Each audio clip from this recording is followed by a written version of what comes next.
রাতের অন্ধকার মাড়িয়ে কৃষ্ণা এসে দাঁড়ায় তিলোত্তমা নগরীর উপকণ্ঠে। ঠান্ডা নীল আলোয় চির ঘুমিয়ে আছে মেয়েটা।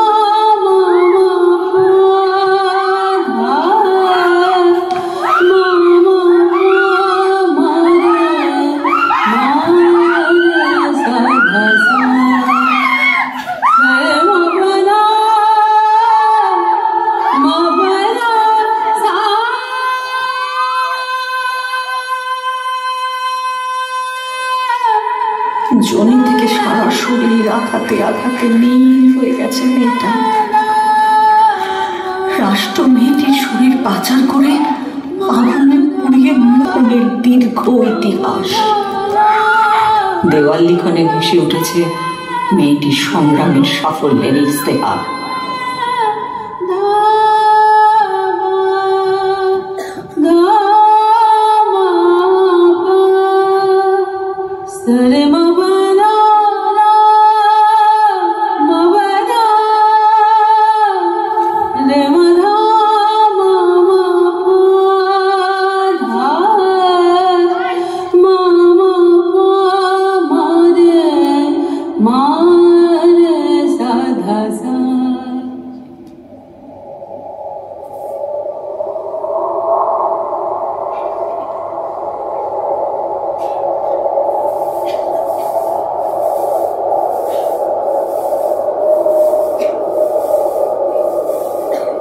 মেয়েদের মার খেতে হয়, মেয়েদের রাতের অন্ধকারে শরীর লুট করে মেরে ফেলা যায়, মেয়েদের খুনকে আত্মহত্যা হিসেবে বা তুচ্ছ ঘটনা হিসেবে চিহ্নিত করা যায়।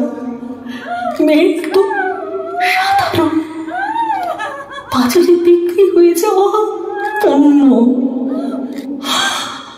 তাই ভাঙো, মারো, রোজ রাতে খুন করো, অন্ধ করে দাও, অন্ধ করে দাও ওই স্বপ্ন দেখা চোখ দুটোকে।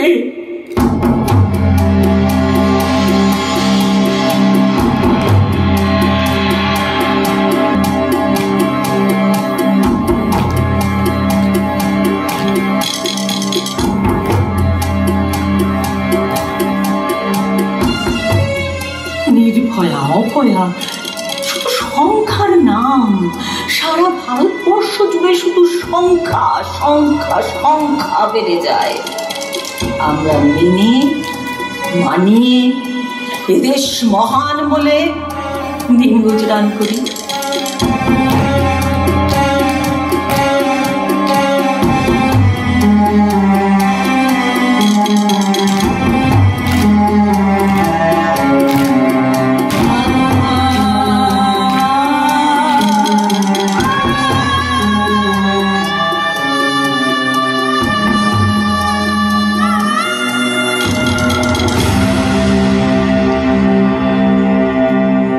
রাতের অন্ধকারকে খান খান করে দ্রৌপদী মাথা তুলে দাঁড়িয়ে পড়ে। এই যে তিলোত্তমা শহরে হাজার হাজার লক্ষ লক্ষ তোমরা পথে নেমেছ, বিচারের আশায় বুক বেঁধেছ। তোমাদের পাশে হাজার হাজার লক্ষ লক্ষ ভীম এসে দাঁড়িয়েছে।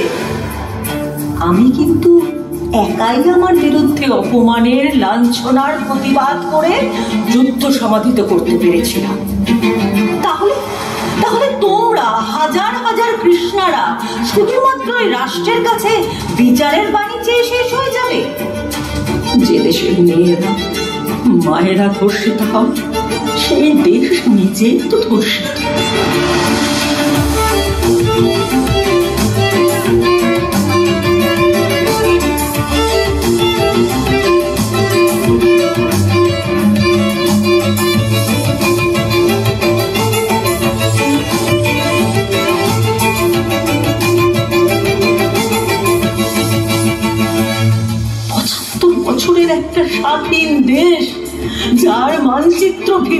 কোথায় অত্যাচারিত নারীর চোখে চলে।